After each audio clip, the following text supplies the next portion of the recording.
Ever notice your child holds it together all day, but then falls apart the minute bedtime hits? The anxiety, the tears, the arguing, the rituals. It's not a coincidence. It's when their nervous system finally exhales after being on high alert all day. Why are evenings so hard for so many kids of all ages? Just so everybody knows, this was a fan requested podcast episode. A lot of you struggle with nighttime rituals, getting to bed, arguing, and it's a hot mess every night.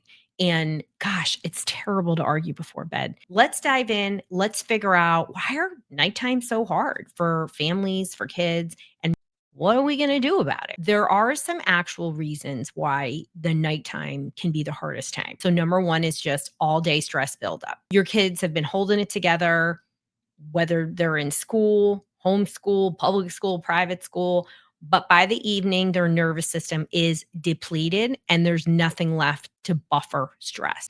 And their idea of stress, you already know this, might be very different than yours. We have to look at their behavior as breadcrumbs, those clues that help us to understand what's going on. Number two, transition to night equals uncertainty for their nervous system. That shift from being in high alert, constant stimulation, especially with devices, to stillness actually feels unsafe for a dysregulated brain, especially when you're not practicing, you're not doing nervous system resets.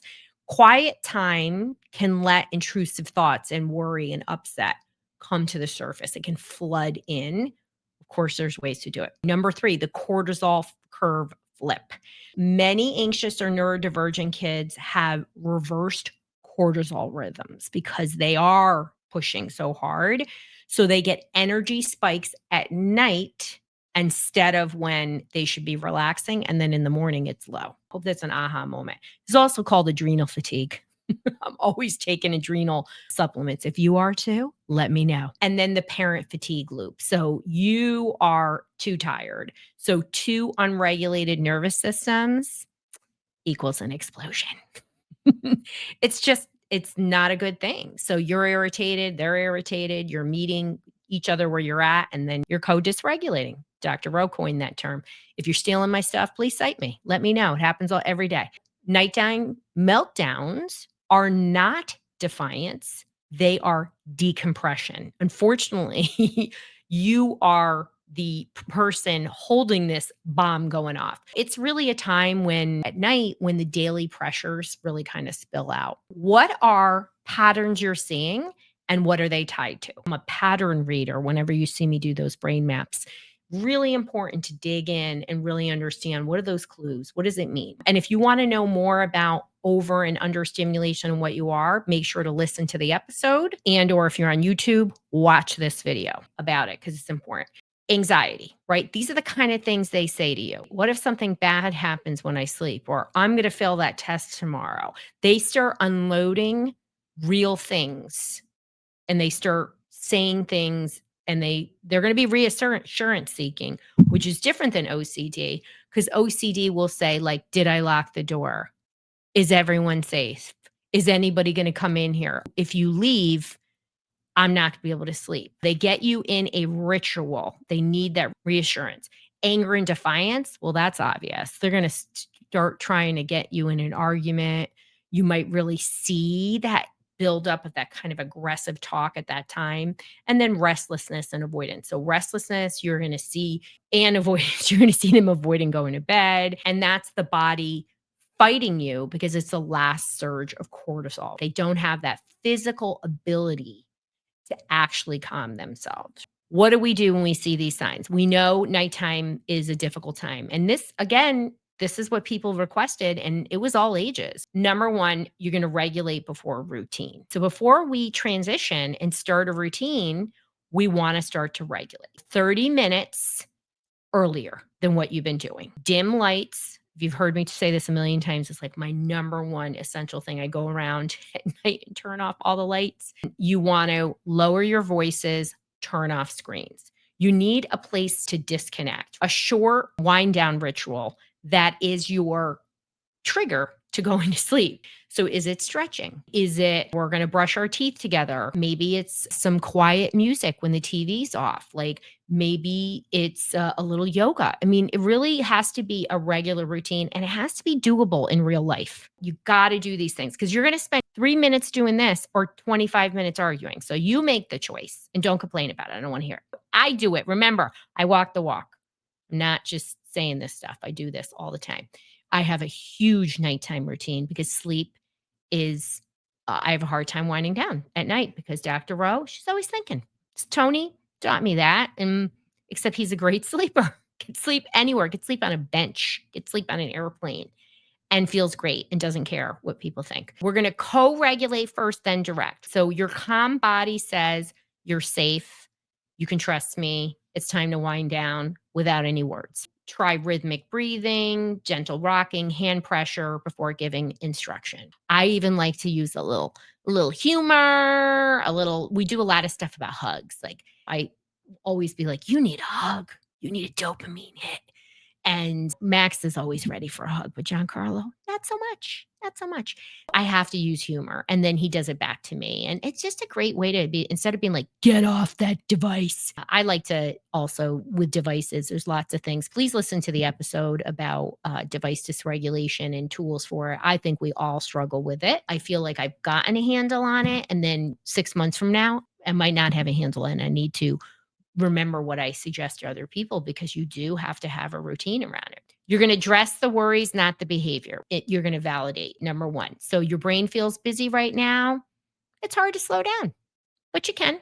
So you're letting him know, like, oh, it feels hard, but you can. So let's, I like to even say, like, what do you think you can do right now? And even if they begrudgingly say, I could do some breath work.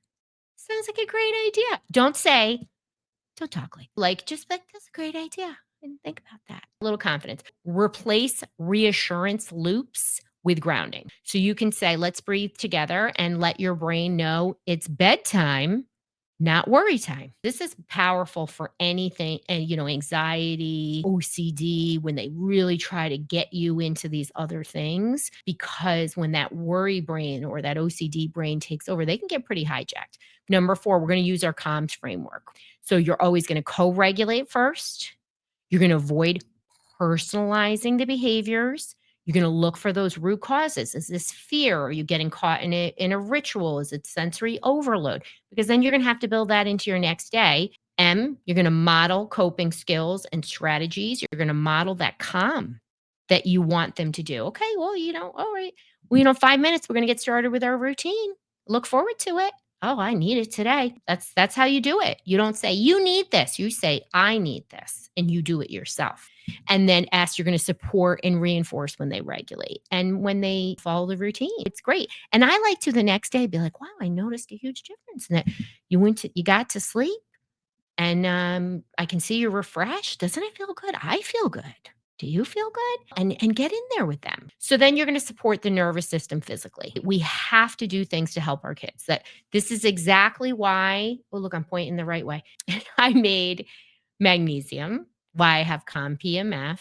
You can use a weighted blanket. You can use white noise or binaural beats to reduce sensory overload. You can do different physical activities. But at night, we need that predictability and we need to send a safety calm signal to the brain. And that is done with these routines. I have so many stories about parents who get suckered into OCD rituals. And I really want to spend a second talking about nighttime rituals. When your kid gets you to say, like, you're staying in this room, or you've got to close the door 3 times, or somehow gets you into some routine that if you don't participate in it, they're freaking out on you. They're upset, screaming. This happens a lot, people. First of all, that is obsessive compulsive behavior. OCD, you have to be spending an hour or more a day on rituals. So you're doing something to avoid the bad thing from happening. And it can be real, it can be imagined. It's typically never real. It's usually some obscure thing. What happens is you can hear that they need reassurance and they ask repeated questions and whatnot. So I had a mom who recently was doing this and she actually didn't realize it was OCD. And there were other layers to it. But it went from like 5 minutes to 20 minutes to like 2 hours. And then they're arguing and she's mad, thinking that he was doing this on purpose. At this point, he was hijacked. Obviously, we were working with her. We got them to work on regulating their nervous systems just organically and naturally, particularly the mom and the dad, because the dad was basically avoiding it and just wasn't participating. And when he did, he would come in like the hammer and scare everybody, and then everybody go to sleep. And everybody does what they got to do, and you don't know better. So when you know better, you can do better. So that's why we're having this conversation. Got everybody to try to regulate first, create a routine. They used COM PEMF. And I met with a licensed therapist to really find out, was this OCD? Was it not? And it was OCD. And so there was some work to be done. So I don't want to say that just because these things are here and you're like, wow, Dr. Rowe gave me great ways to address it. Yes, you're going to address it. But if there's a clinical problem, get help. So what's your action step? You already know. You're going to regulate first. You're going to create a new bedtime routine 30 minutes before your current one. Don't lecture, focus on soft tone, turning down the lights, some kind of slow rhythm. And really look, are meltdowns shrinking? What's happening? That is the number one thing you can do, is just create a calm routine, which is not always easy, but you've got to shift things around. When the sun goes down, your child's brain isn't trying to ruin things. It's trying to release from the day. So when you lead with calm and you integrate that into your nighttime routines, everything can change and you can reconnect with your kid. For more nighttime regulation strategies and parent support and educator support and provider support, subscribe to the Dysregulation Insider at drroseann.com/newsletter. I hope this was helpful, and I really hope everybody gets better sleep and more connection at home. Want more insights and solutions? Well, subscribe to our Dysregulation Insider and it will show up in your inbox every week.